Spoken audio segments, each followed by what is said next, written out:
कमर के नीचे का हिस्सा पूरी तरह से जल चुका है सर। शरीर के ऊपर के हिस्से में घाव वगैरह भी नहीं है।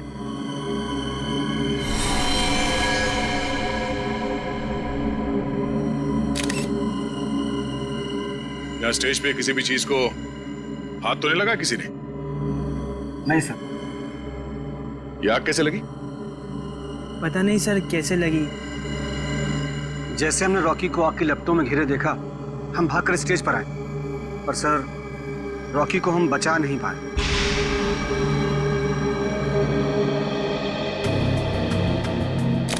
आप लोगों ने किसी को ये आग लगाते हुए देखा? नहीं सर। या कोई जलती हुई चीज स्टेज पे फेंकते हुए देखा किसी को? बड़ी अजीब बात है, स्टेज के बीचों बीच अचानक आग कैसे लग सकती है? इस स्टेज में कुछ है। एक काम करो, स्टेज को अच्छी तरह से चेक करो।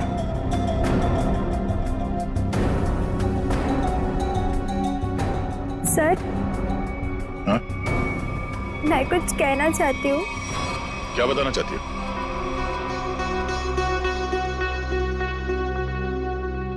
पर यहाँ नहीं, आप आइए मेरे साथ। चलिए।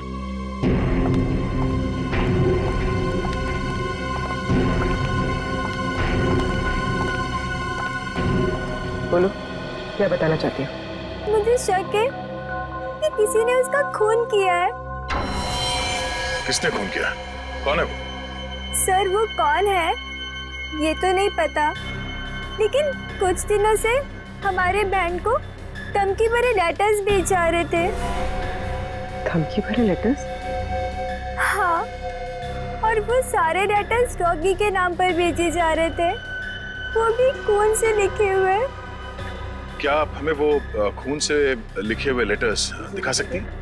हाँ सर, मैं अभी लेकर आती हूँ। प्लीज। सर, अगर लेटर्स भेजने वाले ने आग लगाई है तो इसका मतलब है कि शो के दौरान वो ऑडिटोरियम में मौजूद था। हाँ पूर्वी, लेकिन उसने आग लगाई कैसे ये पता लगाना जरूरी है। सर, मिला रेडी?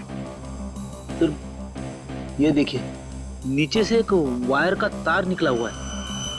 तार निकला हुआ है स्टेज के नीचे से?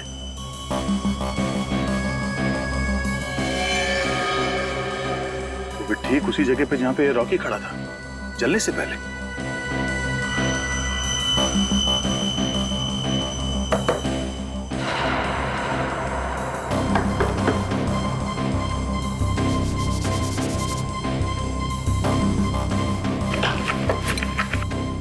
स्क्रू ड्राइवर देना।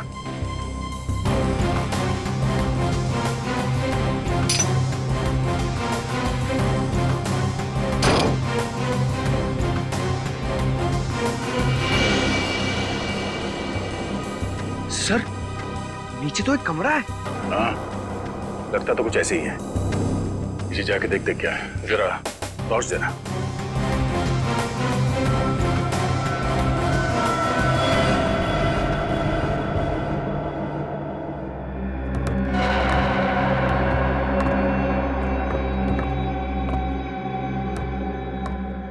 अरे ये कैसा छुपा हुआ कमरा है सर? पूरे कमरे में धूल मिट्टी पड़ी हुई है। ये कलाकारों के लिए अलग से बनाया हुआ कमरा है। यहाँ से स्पेशल एंट्री दिखाते हैं। सर, खूनी ने स्पेशल एंट्री के लिए बनाए दरवाजे का बड़ी होशियारी से इस्तेमाल किया है। सर ये देखिए, ये वायर ऊपर से नीचे आ रही है सर। ये वायर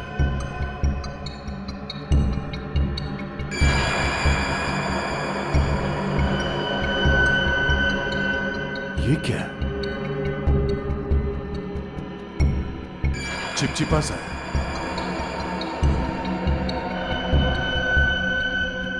ये तो रबर सॉल्यूशन है। सर, रबर सॉल्यूशन यहाँ पर? हाँ, यहाँ पे क्यों? ओह, अब समझ में आया। ये सारा मामला है क्या? क्या सर? ये सब रॉकी को मारने का प्लान था। ये इलेक्ट्रिक वायर, ये रबर सॉल्यूशन। रॉकी को मारने का प्लान? वो किसे? बताता हूँ फ्रेडी। पहले ये देखते हैं कि ये इलेक्ट्रिक वायर जाता कहाँ है।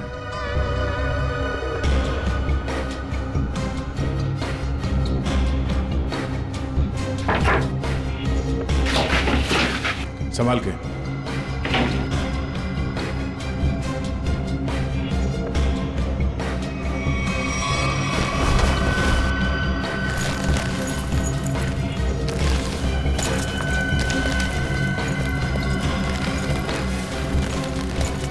सर ये तो बैक स्टेज एरिया है।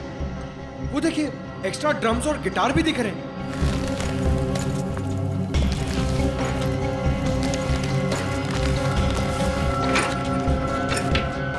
ये देखो, वायर मेन स्विच से कनेक्टेड है। आपको समझ में आया फ्रेडी? फ्रेडी, रॉकी ठीक उसी जगह पे खड़ा था जहां से हम लोग नीचे आए, और ये वायर उस दरवाजे से कनेक्टेड था और आसपास रबर सॉल्यूशन पड़ा हुआ था। जैसे ही कंसर्ट शुरू हुआ, किसी ने ये मेन स्विच ऑन कर दिया, वायर में शॉर्ट सर्किट हो गया और रबर सॉल्यूशन में आग लग गई, और आग इतनी तेजी से फैली कि रॉकी कुछ कर नहीं सका, वही मारा गया बेचारा। सर अब खूनी का कैसे पता चलेगा?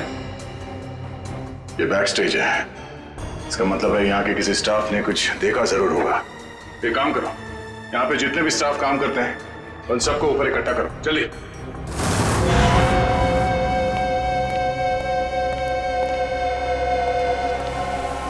सब लोग आ गए? हाँ। अच्छा एक बात बताओ, शो स्टार्ट होने वाला था या फिर शो स्टार्ट हो चुका था, उस वक्त आप में से किसी ने स्टेज के पीछे जो कॉरिडोर है उसमें जो इलेक्ट्रिक स्विच बोर्ड है उसके आसपास किसी को देखा था? स्विच बोर्ड के पास? वो क्यों? क्योंकि किसी ने वायरिंग के साथ छेड़छाड़ की है और वही आदमी रॉकी की मौत का जिम्मेदार है। ओ नो सर, ये आप क्या कह रहे हैं? सर मैं तो स्टेज पर था रॉकी के साथ। और जो बैंड मेंबर्स परफॉर्म नहीं कर रहे थे वो लोग भी स्टेज पर खड़े थे रॉकी को चीयर करने के लिए। और तुम कहाँ थे? तुमने किसी को देखा स्विच बोर्ड के पास जाते हुए? देखो, घबराओ मत, सोच के बताओ। हाँ? शो शुरू होने से पहले आखिरी बार तुमने कॉरिडोर में किसको देखा था?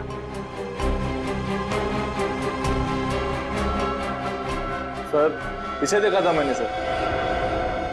करण, ये तुम क्या बोल रहे हो?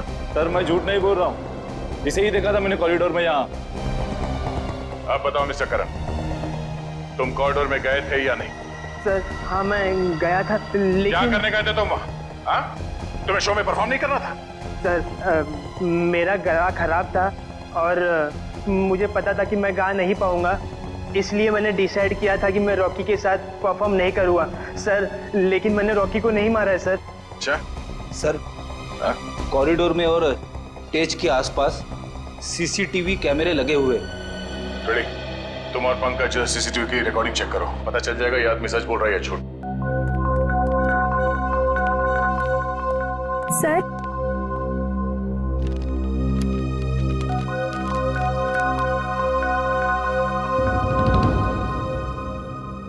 वाकई ये लेटर्स तो फोन से लिखे हैं।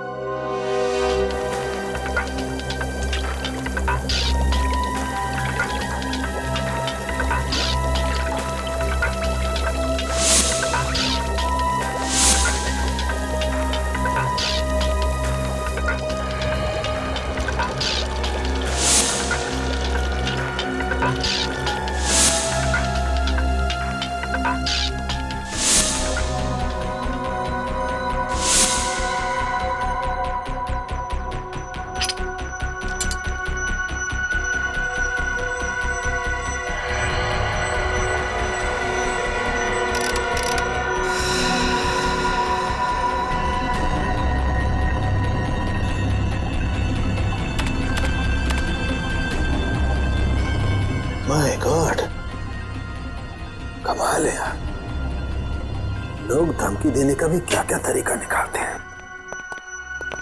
साळुंखे, किस सोच में पड़ा है तू? बॉस ये जो लेटर्स हैं ये खून से लिखे गए। तो इसमें कौन सी अजीब बात है? अजीब बात ये है बॉस कि ये जो खून है वो इंसान का नहीं है, जानवर का खून है ये। जानवर के खून से? हाँ, ये लेटर्स भेड़ के खून से लिखे गए हैं बॉस, भेड़ के खून से। भेड़ के खून से? और क्या पता चला? ये लेटर्स मैंने अच्छी तरह से स्टडी किए हैं। जिस किसी ने भी ये लेटर्स लिखे हैं वो बहुत ज्यादा पढ़ा लिखा इंसान है।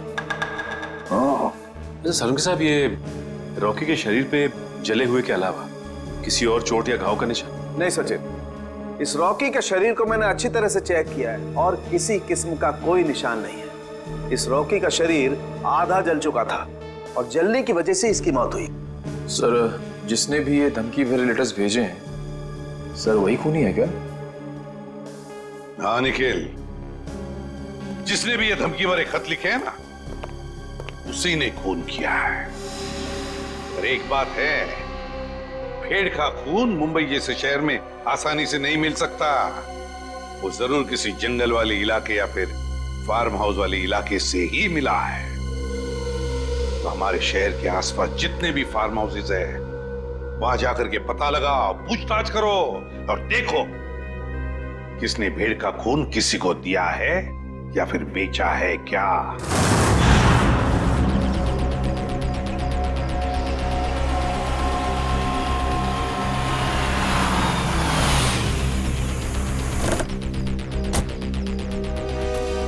सर शहर के आसपास 2 ही फार्म्स हैं जहाँ पे भेड़ बकरियां पाली जाती हैं। एक पनवेल में है सर, जहाँ में कुछ पता नहीं चला। दूसरा ये है सर। चलो देखते हैं, शायद यहीं से कुछ पता चल जाए। सर, ये आदमी जो भी हो, उसने वो चिट्ठी भेड़ के खून से क्यों लिखी? पूर्वी, आदमी बहुत चालाक है। ये सब उसने हमें गुमराह करने के लिए किया है। वो देखो, उस आदमी से पूछते हैं। भाई साहब, ओ भाई साहब, क्या भेड़ आप ही पालते हैं? हाँ, हम ही लोग पालते हैं। पर आप लोग? हम लोग सीआईडी से। सीआईडी? जी हाँ, सीआईडी। आपसे कुछ पूछताछ करने की। देखिए, घबराइए मत। पूछिए, क्या पूछना चाहते हैं आप लोग? अच्छा, ये बताइए कि आपसे भेड़ खरीदने तो बहुत लोग आते हो, क्या कोई भेड़ का खून खरीदने आया था आपसे? भेड़ का खून? जी हाँ, भेड़ का खून। नहीं साहब, ऐसा तो कोई आदमी नहीं आया। अपने इन आदमियों से पूछिए जो काम कर रहे हैं, शायद इन्हें कुछ पता हो। तुम दोनों आओ। जी साहब। अच्छा, ये बताइए कि आपसे कोई भेड़ का खून खरीदने के लिए आया था क्या? देखो, घबराओ मत, जो कुछ तुमको पता है सब कुछ सच सच बताओ। साहब, वो कुछ दिन पहले एक आदमी भेड़ का खून लेने आया था साहब। क्या? तुमने मुझे क्यों बताया? गलती हो गई, माफ कर साहब। वो उसके लिए उसने मुझे बहुत पैसा दिया था। बोला था कि कुछ दवाइयाँ बनाना, इसके लिए उसे भेड़ का खून चाहिए साहब। क्या तुम उसे पहले से जानते थे? नहीं, मैं पहली बार मिला था। उसके बारे में और कुछ याद है तुम्हें? उसका पहनावा या उसकी कोई आदत? हाँ, उसके पास एक महंगा फ़ोन था। वो बार बार फ़ोन को ही देख रहा था साहब। ऐसा फ़ोन मैंने कभी नहीं देखा। ऐसा क्या था उस फोन में? नीले रंग का फ़ोन था, उस पर स्टार बना हुआ था साहब, और उसके पीछे कुछ एल जैसा लिखा हुआ था साहब। 5-6 दिन पहले लोकम नाम की इंटरनेशनल कंपनी ने एक ऐसा फ़ोन लॉन्च किया है। अखबारों में उसकी काफ़ी चर्चा भी हुई थी। फिलहाल शहर में एक ही आउटलेट है इसका जहाँ ये फ़ोन मिलता है, लोखंडवाला में। रुकना, एक मिनट सर।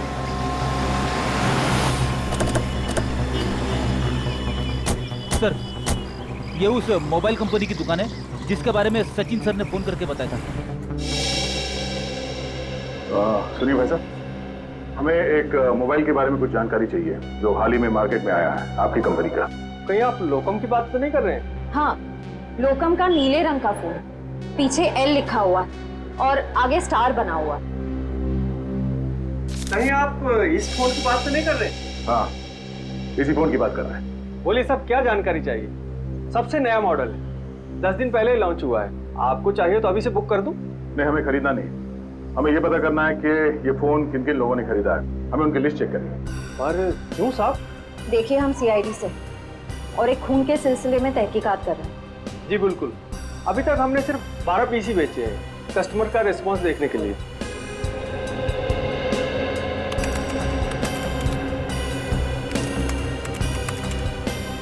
ये देखिए साहब, वो लिस्ट 5 रेड कलर के बिके हैं और बाकी के साथ नीले रंग।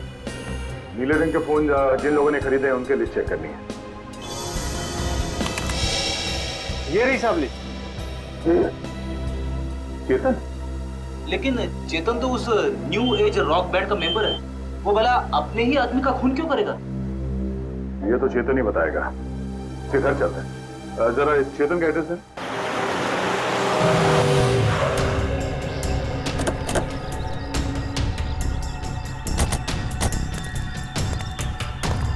सर घर तो बंद है।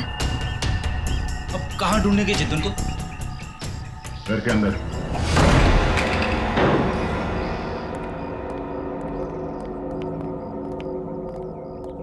घर के अच्छी तरह से तलाशी लो, देखो कुछ मिलता है क्या।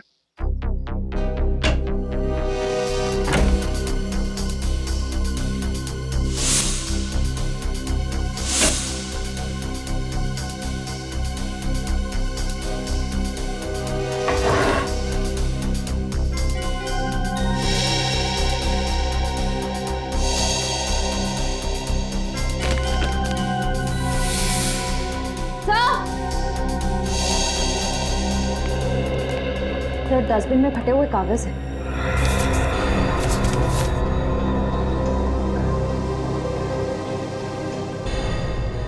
ये तो कोई ड्राइंग जैसा है।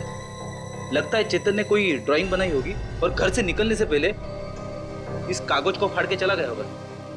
टुकड़ों को जोड़ के देखते हैं, पता चल जाएगा इस चेतन ने क्या ड्राइंग बनाई थी।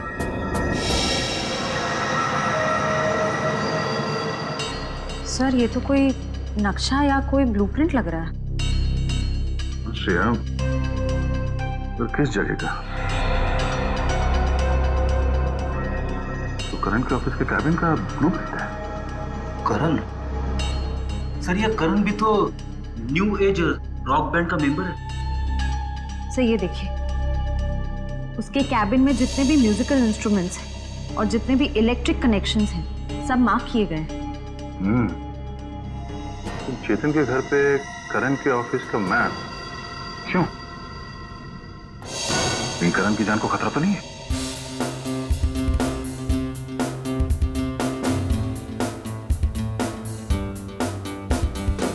रॉकी सर की बहुत याद आती है। उनकी आवाज में एक अलग ही जादू था। हाँ यार, वो एक अच्छे कलाकार ही नहीं बल्कि एक अच्छे इंसान भी थे। सीआईडी यहाँ हमारे ऑफिस? करण कहाँ है? बात क्या है सर? हमें कुछ जरूरी बात करनी है उससे। सर वो तो बाहर गए हुए। कहाँ गए? सर पता नहीं सर। अजीब बात है सर, स्टाफ को बिना बताए करण कहीं चला गया। करण का कैबिन कहाँ है? वो रहा सर। ठीक है चलो। सर रुक जाइए सर। सर करण सर के कैबिन में जाना मना है सर। चुप, चुपचाप मुंह बंद करके यहाँ पे खड़ा रहे। सीआईडी के काम में दखल देने का अंजाम जानते हो तुम? मगर सर करण सर ने कहा अंदर केबिन में खतरा है, इसलिए सर किसी को वहां मत जाने देना। खतरा है? हाँ सर। फिर तो जरूर जाना पड़ेगा।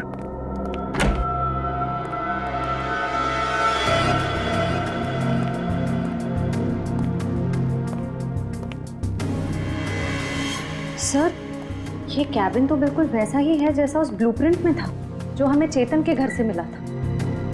हाँ श्रेया, सारे म्यूजिकल इंस्ट्रूमेंट्स वैसे ही रखे गए जैसे उस नक्शे में मार्क किए गए थे। लेकिन क्यों? जरा देखो कुछ मिलता है क्या?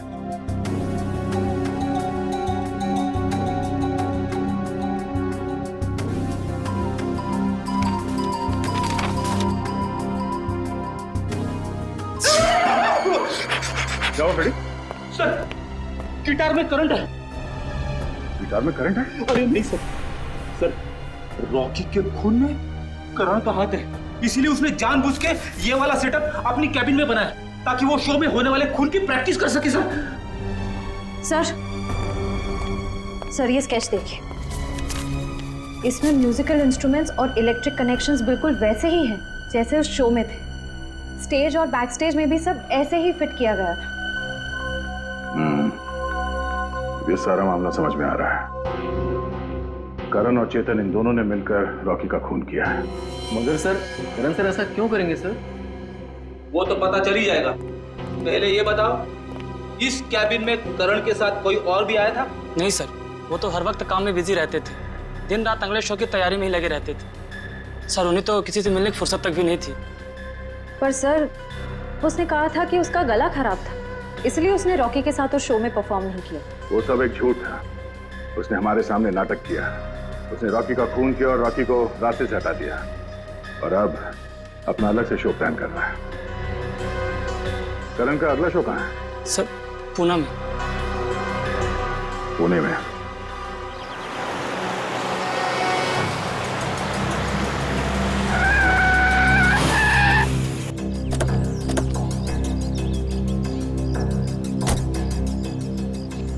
सर मोबाइल कंपनी के हिसाब से चेतन के फोन का आखिरी लोकेशन यहाँ पे ट्रेस हुआ है सर।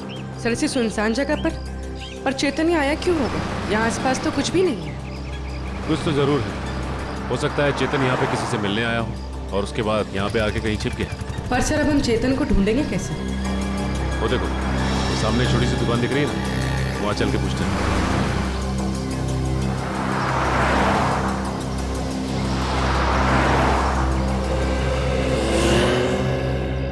कहिए साहब, क्या लेंगे? चाय, कॉफी या फिर गर्मा गर्म समोसे? नहीं बस आप इतना बता दीजिए कि आपने इस आदमी को पहले कभी देखा है? हाँ साहब, देखा है साहब। ये मेरे ढाबे पे आया था। कितनी देर पहले आया था यार? यही कोई 1.5-2 घंटा हुआ होगा। मैंने उससे पूछा भी कि कुछ खाना पीना है, तो बोला नहीं, खाने पीने का वक्त नहीं है उसके पास। फिर वहाँ कोने में बैठकर किसी का इंतजार करने लगा। फिर कोई मिलने आया इससे? हाँ साहब, एक गाड़ी आई थी और गाड़ी को देखते ही उसकी ओर भागा। अब फिर दोनों, साहब गाड़ी में कोई बैठा हुआ था, दोनों में कुछ खुसुर फुसुर हुई और फिर गाड़ी वाले ने एक अटैची इसको दी और चला गया। गाड़ी वाले को देखा? नहीं मैडम, असल में हुआ क्या कि ये आदमी ठीक गाड़ी वाले के सामने आकर खड़ा हो गया, तो मैं गाड़ी वाले की शक्ल नहीं देख पाया। अच्छा, गाड़ी का नंबर या फिर कौन से रंग की गाड़ी थी, कुछ याद है तुम्हें? नंबर तो नहीं देखा, लेकिन हाँ गाड़ी सफेद रंग की थी। ये दोनों साथ में कैसे गए? नहीं साहब, गाड़ी वाला तो अलग निकला था और ये जो लड़का था, ये 5 मिनट बाद एक बस आई, उस पे बैठ के निकला। हरे रंग की एक पैसेंजर मिनी बस थी, ये हेटी ट्रेवल्स की। अच्छा, बता सकते हो कि ये बस कहाँ गई होगी? साहब, हेटी ट्रेवल्स की अधिकतर बसें यहाँ से पूना की ओर जाती हैं। वो बस यहाँ से कितनी देर पहले निकली? करीब आधा घंटा हुआ होगा। ठीक है, थैंक्स। Hello everyone.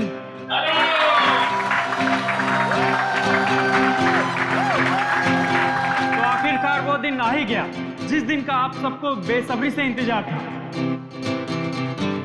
तो अपने दिलों को थाम के बैठिए, क्योंकि अब आपके सामने आ रहे हैं आपके दिलों की धड़कनों को तेज करने the one and only mister करण।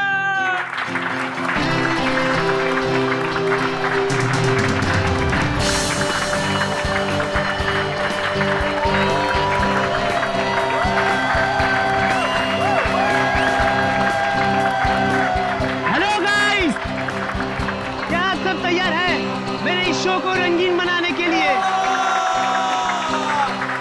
क्या आप सब मेरे साथ झूमेंगे? मेरे साथ गाएंगे भी? नहीं।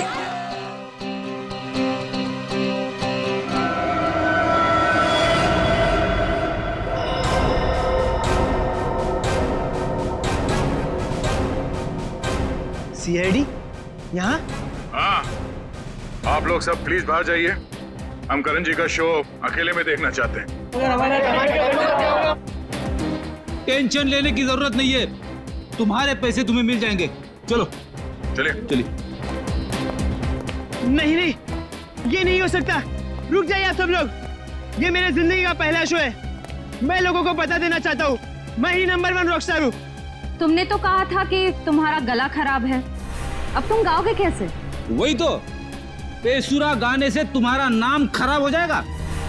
देखिए, वो तो मैंने कुछ नहीं किया। तुमने हमसे झूठ बोला कि तुम्हारी तबीयत ठीक नहीं है, इसीलिए तुम रॉकी के साथ स्टेज पर नहीं थे। पर सच तो ये है कि रॉकी को तुमने मार डाला और अब खुद रॉकस्टार बनने चले हो, हैं?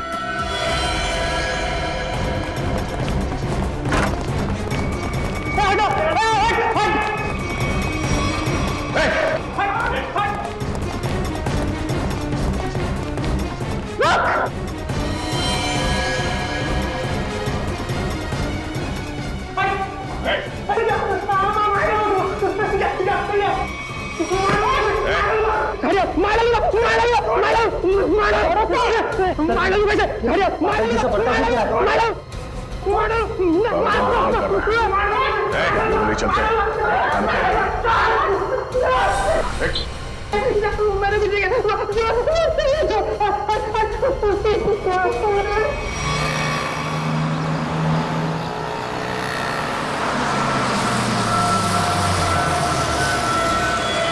चलो चलो सब लोग उतरो, लाद स्टॉप आ गया, चलो। चलो सब लोग उतरो, लाल स्टाफ आ गया, चलो।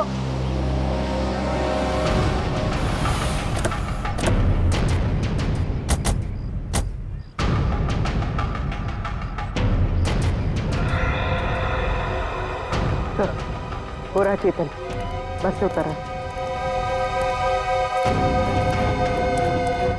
सर बार बार पीछे मुड़ के देख रहा है, ऐसा लग रहा है काफी डरा हुआ है। गलत काम करेगा तो डरेगा ही।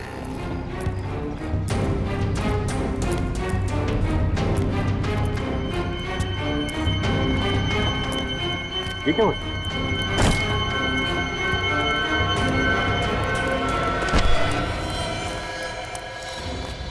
प्लीज प्लीज प्लीज हटिए हटिए प्लीज। माय गॉड,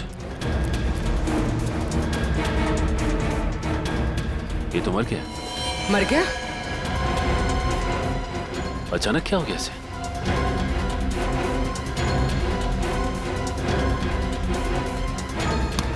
सर शरीर पे किसी भी घाव के निशान नहीं है। फिर इसकी मौत हुई कैसे?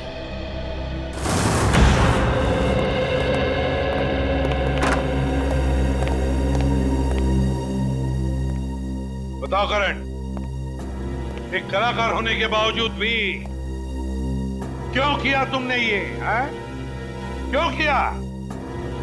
बताओ। मेरा बेटा कहाँ है? करण, करण, मेरा बच्चा, तू ठीक है ना? आप क्यों मेरे बेटे के पीछे पड़े? मेरे बेटे ने कोई गुनाह नहीं किया है। गुनाह किया है, क्या है गुनाह? करण ने रॉकी का खून किया है। खून? नहीं नहीं एसीपी साहब, लगता है आपसे कोई भूल हो गई है। देखिए मेरा बेटा किसी का खून नहीं कर सकता। अच्छा, करण के ऑफिस में वो म्यूजिकल इंस्ट्रूमेंट के साथ बिजली के तार क्यों जुड़ गए? और वो स्टेज का स्केच, वो कहां से आया जहां पे रॉकी की मौत हुई थी? सर मैं मानता हूं मैं रॉकी को मारना चाहता था। मैंने वो इलेक्ट्रिक वायरिंग भी की, स्टेज पर रबर सॉल्यूशन भी लगाया और रॉकी को चलाकर मार देने का प्लान भी बनाया। पर यकीन कीजिए सर, मैंने रॉकी को नहीं मारा है। मैंने तो लास्ट समय अपना प्लान बदल दिया था सर। झूठ, झूठ बोल रहे हो तुम नहीं मारा है रॉकी को, और तुमने चेतन को अपने प्लान में शामिल कर लिया ताकि सारा इल्जाम उस पर जाए। कौन चेतन? वही चेतन जो तुम्हारे रॉक बैंड का मेंबर था, समझा? सर चेतन से मेरा कुछ लेना देना नहीं है सर। अच्छा, रॉकी का खून तुमने नहीं किया, चेतन के साथ तुम्हारा कोई संबंध नहीं है। सब पता लगा लेंगे करण, सब पता लगा लेंगे। सचिन, पता नहीं क्यों लेकिन ऐसे लगता है कि इस करण की बातों में कोई सच्चाई है। सर अगर ये चेतन करण से मिला हुआ नहीं है तो चेतन के घर में करण के ऑफिस का ब्लूप्रिंट कैसे आया? और फिर इलेक्ट्रिक वायरिंग पे जगह जगह मार्किंग की गई थी। लगता है ये चेतन करण की कॉपी कर रहा था ताकि रॉकी के खून का इल्जाम इस करण पर आ जाए।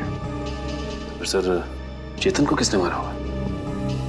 कोई और है सचिन, कोई तीसरा, जिसने चेतन के हाथों रॉकी को मरवा दिया और फिर अपना काम होते ही चेतन को भी ऊपर भेज दिया। पर है कौन ये तीसरा?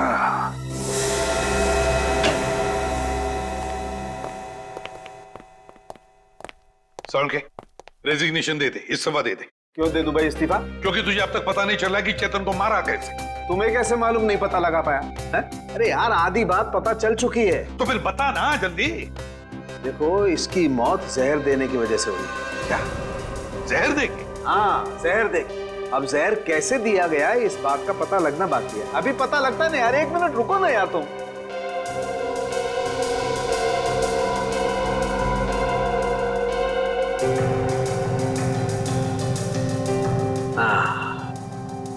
ये इसी बात का शक था मुझे। ये देखो ये निशान बॉस, ये सुई का निशान किसी ने यहीं से इंजेक्ट करके इसकी बॉडी में जहर पहुंचाया है। लेकिन सर चेतन तो हमारे सामने ही बस से उतरा, बिल्कुल ठीक ठाक था। और जब हमने इसका पीछा किया तब भी बिल्कुल ठीक ठाक था। और सर वो मरा भी हमारे सामने, हमने तो नहीं देखा किसी को उसे इंजेक्ट करते हुए। सचिन, इसे 15-20 मिनट पहले ही जहर दिया गया था। बॉस, ये स्लो पॉइजन है, 15-20 मिनट के बाद असर करता है। तो इसका मतलब है चेतन को पॉइजन दिया गया बस में, मतलब खूनी बस में ही था जब चेतन बस में था। मगर सर चेतन को अगर बस में इंजेक्शन दिया गया तो उसे पता कैसे नहीं चला? भीड़ थी निखिल, बस में भीड़ थी, भीड़ का फायदा उठाया होगा खूनी ने। लेकिन सर अब खूनी तक पहुंचेंगे कैसे? मैं आप लोगों की मदद कर सकता हूं। तो फिर टाइम पास क्यों कर रहा है? अबे बता ना जल्दी। बॉस, इसकी कलाई पर एक चमड़े का बेल्ट था, उस पर और इसकी कलाई पर मुझे उंगलियों के निशान मिले। किसके निशान मिले सर उनके?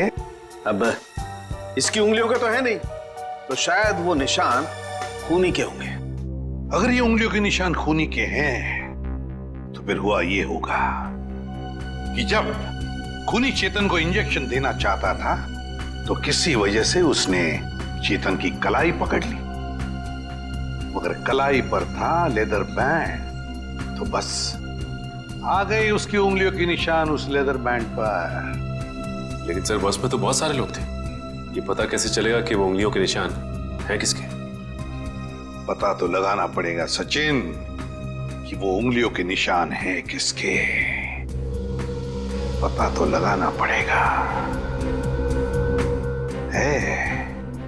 है एक तरीका है। दोस्तों, आप सबका बहुत बहुत स्वागत है हैट्टी ट्रेवल्स के एनुअल लकी ड्रॉ में। 12 दिसंबर को हमारी कंपनी की सालगिरह थी और 12 दिसंबर को जो लोग हमारी कंपनी की बस में ट्रैवल कर रहे थे उन सबको मिलेगा एक तोहफा। मुझे तो इस कॉन्टेस्ट के बारे में पहले मालूम ही नहीं था।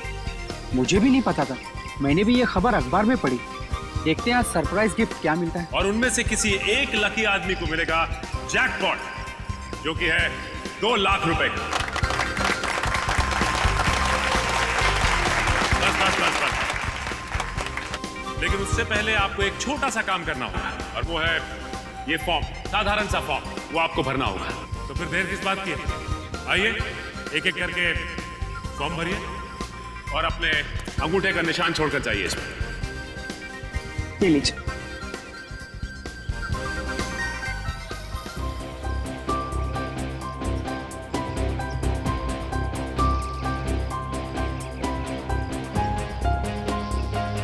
मैडम, ये सारे के सारे फॉर्म स्कैन कर लो, नेट पे डालेंगे ना? जी सर जी।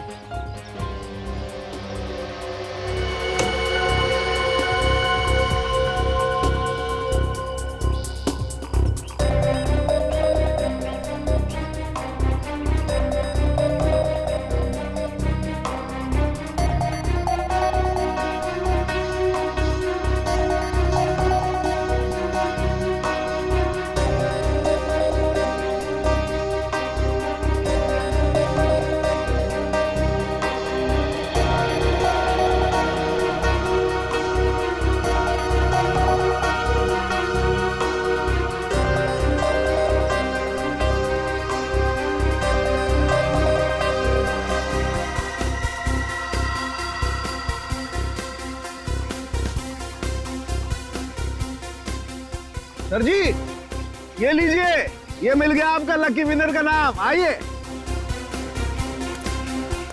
ये देखिए।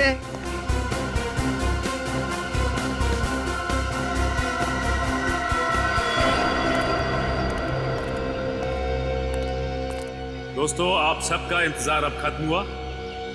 अब हम घोषित करने जा रहे हैं विनर का नाम, जो कि है मिस्टर जगन।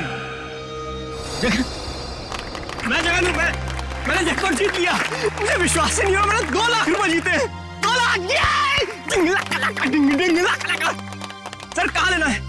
आपके लिए हमने और भी कुछ सोच के रखा। उससे भी बड़ा सर? उससे भी बड़ा क्या सर? जेल का। जेल? जगन बाबू, सारी जिंदगी जेल में रहने का इनाम। ये कैसा मजाक है? मैं जेल क्यों जाऊंगा? मैंने ऐसा क्या किया है सर? चेतन का खून किया है, जहरीली सुई चुभोकर। मैंने खून?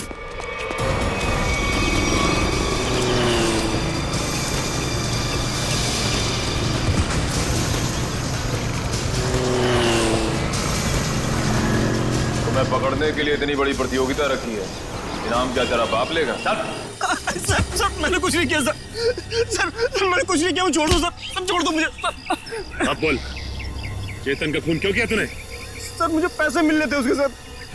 कौन देने वाला था पैसे तुझे? आज रात को मिलेगा वो आदमी मुझसे सर। तो आज रात को हम भी मिलते हैं उससे।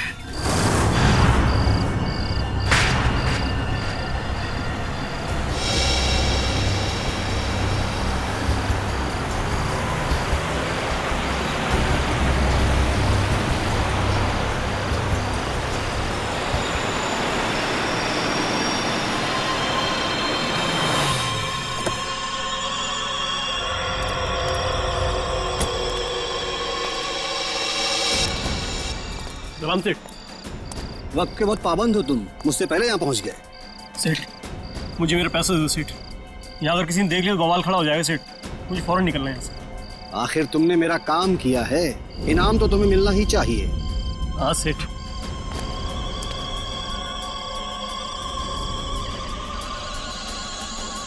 ये रहा तुम्हारा इनाम, देखना चाहोगे?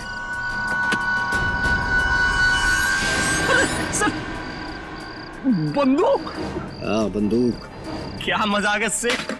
ये मजाक नहीं और ना ही कोई खिलौना है, ये असली बंदूक है और चलती भी है। और इसीलिए तो अगली गोली तेरे सीने के पार होगी। सेठ मुझे क्यों मारना चाहते हैं? मैंने तो हेल्प की आपकी। इसीलिए तो अब तुम मेरे लिए खतरा बन चुके हो और मैं खतरों को पालता नहीं हूँ, उन्हें खत्म कर देता हूँ। फिनिश। बाय जगन।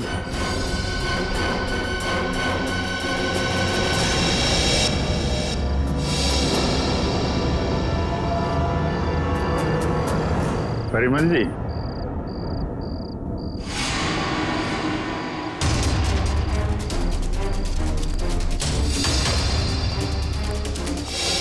मुझे माफ कर दो, प्लीज मुझे माफ कर दो। अच्छा, कभी कभी आदमी को ज्यादा चालाकी भारी पड़ जाती है परिमल जी। लोगों को इनाम देने का बहुत शौक है ना, अब सीआईडी का इनाम चाहिए। हाँ हाँ, मैं नहीं मारा रॉकी और चेतन को। क्यों? हाँ? क्यों मारा तुमने रॉकी और चेतन? तुम तो रॉक बैंड के गुरु थे ना? गुरु? क्यों? क्योंकि उनकी वजह से मैंने अपना बेटा खोया था, उसकी मौत का बदला लिया है मैंने। मौत का बदला? मतलब? क्योंकि उनकी वजह से मेरे बेटे ने आत्महत्या की थी। वो कैसे? मेरा बेटा बहुत अच्छा गाता था, उसकी आवाज में जादू था। बहुत जल्दी वो बहुत पॉपुलर होने वाला था। बस ये रॉकी और करण जलते थे उससे। इन दोनों ने मिलकर मेरे बेटे का कैरियर बर्बाद करने का प्लान बनाया।